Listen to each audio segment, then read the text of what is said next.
Okay, one thing with the lad wag though, start it up, you gotta make sure everybody knows that you're starting it up. Very important.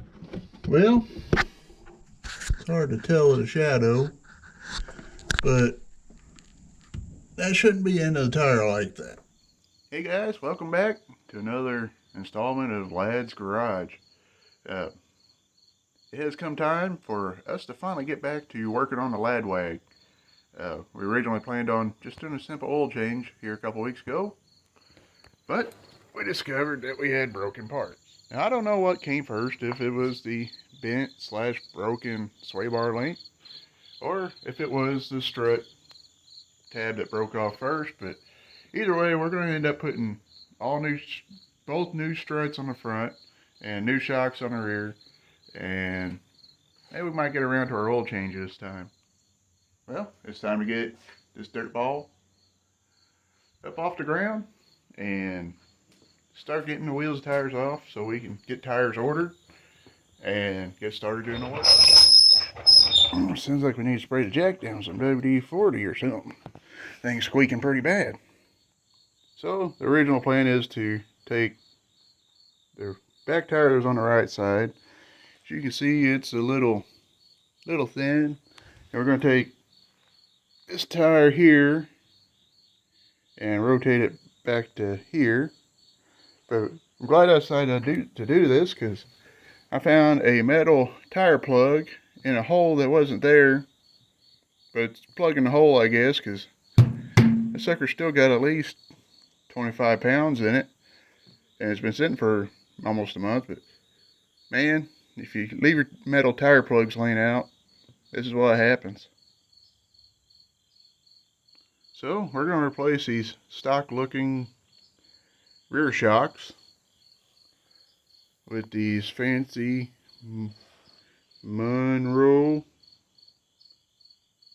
Matic Plus blue shocks. According to the guys at O'Reilly's, the difference between the blue shocks and the black shocks is 20 bucks. So we decided to go with blue. Gonna do a quick push down test. Make sure they go down. A little slow at coming up, but that's fine. So there's nothing real exciting about changing rear shocks on a car. So we're going to switch these out. Hopefully they make a big difference in the ride, because if these are for sure the stock original shocks, they got close to 250,000 miles on them. And that could explain why we bottom out a lot. So you ain't gonna believe this. Would you believe somebody had that cross-threaded when they replaced the shocks the last time? But luckily I had my trusty high torque impact from Milwaukee to run the bolt back in there, because I couldn't do it by hand. So apparently somebody has replaced these shocks before. They still got pretty good compression on them, or at least this one does. They replaced them with the GM.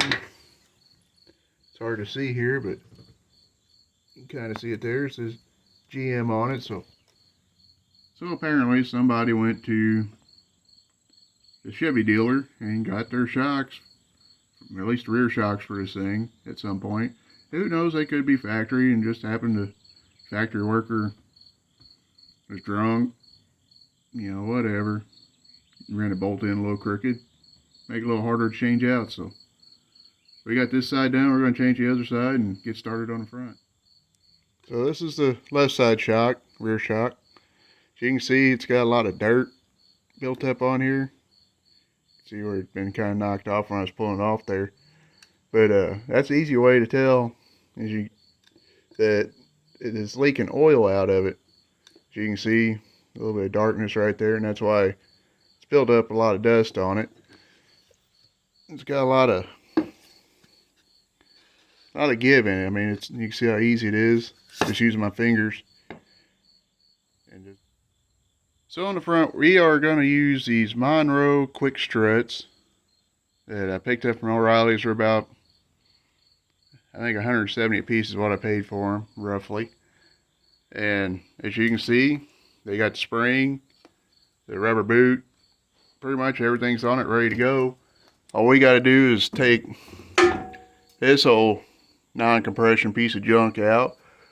And this is big reason why we're doing the repairs that we are, is because the tab broke off, allowing the sway bar link to get into a tire. And that's what you've seen at the beginning of the video.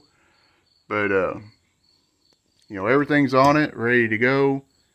All I got to do is, like I said, unbolt this one, rip it out, put this one back in there, bolt it up, and we should have new struts on the front.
Well, both of these struts here, that over there, are just assuming the same brand, because they both have very similar part numbers, and they both say made in China, and they both have the same caution thing here. The good thing is about these old Monroe shocks here, find them on the box, they may not say made in the USA, but they're at least assembled. I know the rods on the struts themselves are cut in the United States, so I guess they're finished and put together, you know, down in Mexico, and then they come back to the United States and put them together to say they're got some USA affiliation. But needless to say,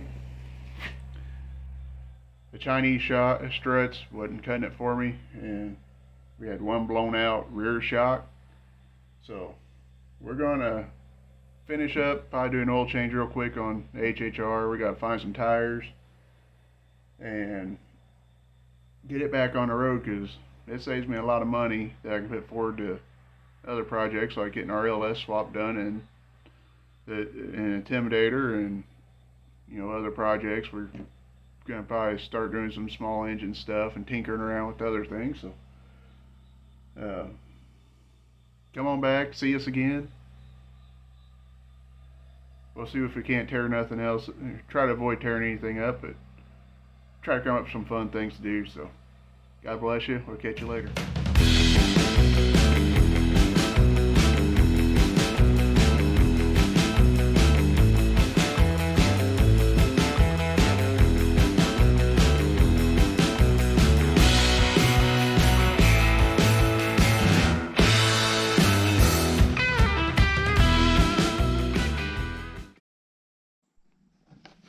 Let's pop the hood.